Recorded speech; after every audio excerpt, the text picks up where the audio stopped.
అసెంబ్లీలోనేమో మాకు గతంలో తెలియజేశారండి 9,000కు పైగా పోస్టులు ఉన్నాయని చెప్పేసి. ఇప్పుడు జాబ్ క్యాలెండర్ వదిలారు. దానిలో కేవలం 2,500 పోస్టులు మాత్రమే చూపిస్తున్నారు.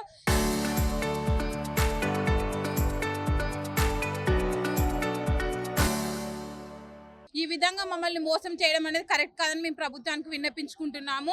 ఆ 10,000 పోస్టులు ఉన్నాయని వేలాది మంది విద్యార్థులు మేము వచ్చి చదువుకుంటూ ఎన్నో సంవత్సరాలుగా ప్రిపేర్ అవుతున్నామండి.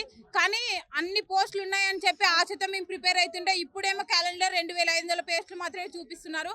అన్ని కేటగిరీలకు పోయేసరికి 1-2 పోస్టులు మాత్రమే వస్తాయి. కాబట్టి ప్రభుత్వం దృష్టిలో ఉంచుకోవాలని కోరుకుంటున్నామండి. ఎందుకంటే మేము అందరు ఇక్కడ ఉన్న ప్రతి ఒక్కరు పేద కుటుంబం నుండి వచ్చిన వాళ్ళే. గవర్నమెంట్ జాబ్కి ప్రిపేర్ అయ్యే 90% మంది ఖచ్చితంగా పేదవాళ్ళు మరియు మిడిల్ క్లాస్ వాళ్ళే అయి ఉన్నారు. ఖర్చులు చాలా నెలలు ఏవి కష్టపడి పేరెంట్స్ పంపిస్తుంటే మేము దాన్ని తీసుకొని మేము ఇక్కడ ఇంత కష్టపడి చదివినా కూడా ఇప్పుడు పోస్టు ఖచ్చితంగా వస్తానని నమ్మకం లేదు.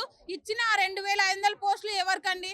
అసలు సరిపోవు. కాబట్టి ప్రభుత్వం తెలియజేసిన విధంగానే మేము అడుగుతున్నాం. మేమేమి ఎక్కువ అడగట్లేదు. కాబట్టి నోటిఫికేషన్లో 2,500 కాకుండా 10,000 పోస్టులు రిలీజ్ చేయాలని మేము సామూహికంగా మేమందరం కోరుకుంటున్నాం. మా నిరుద్యోగుల బాధను అర్థం చేసుకుంటుందని మేము ఎంతగానో విన్నపించుకుంటున్నాం. Thank you. నా పేరు రేణుక అండి.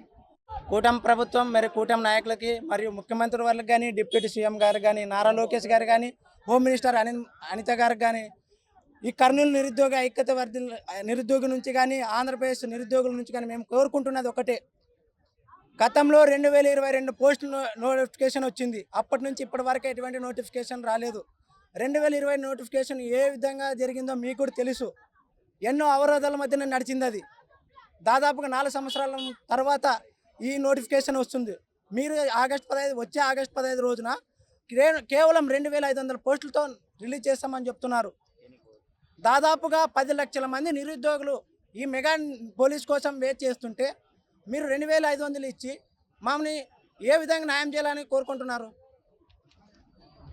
నారా లోకేష్ గారు పాదయాత్ర సమయంలో యువకులకు మరియు యువతకు నేను అండగా ఉంటానని ఇదే కర్నూలులో వచ్చినప్పుడు మాకు భరోసా ఇచ్చారు. అదే సమయంలో మాకు ఇక్కడ కానిస్టేబుల్ నోటిఫికేషన్ అవరోధాల మధ్య మేము వచ్చిన తర్వాత మెగా పోలీస్ రిక్రూట్మెంట్ నిర్వహిస్తాము, యువతను ఆదుకుంటామన్నారు. ఎక్కడ ఓట్ల కోసమేనా? మీరు ఓట్ల కోసం కాకపోయినా మా భవిష్యత్తు గురించి ఆలోచించరా? ఒకసారి ఈ కుటుంబ ప్రభుత్వాన్ని వేడుకుంటున్నాం. అలాగే డిప్యూటీ సీఎం పవన్ కళ్యాణ్ గారిని కూడా వేడుకుంటున్నామండి. ప్రతిసారి మేము యూత్కు సపోర్ట్ ఇస్తామంటున్నారు. మీరు కూడా బయటకు వచ్చి మా యూత్ కోసం మీరు పోరాడాలి. మెగా పోలీస్ రిక్రూట్మెంట్ కోసం మీరు కూడా మాట్లాడాలి. నిరుద్యోగులను ఆదుకోవాలని కోరుకుంటున్నాం.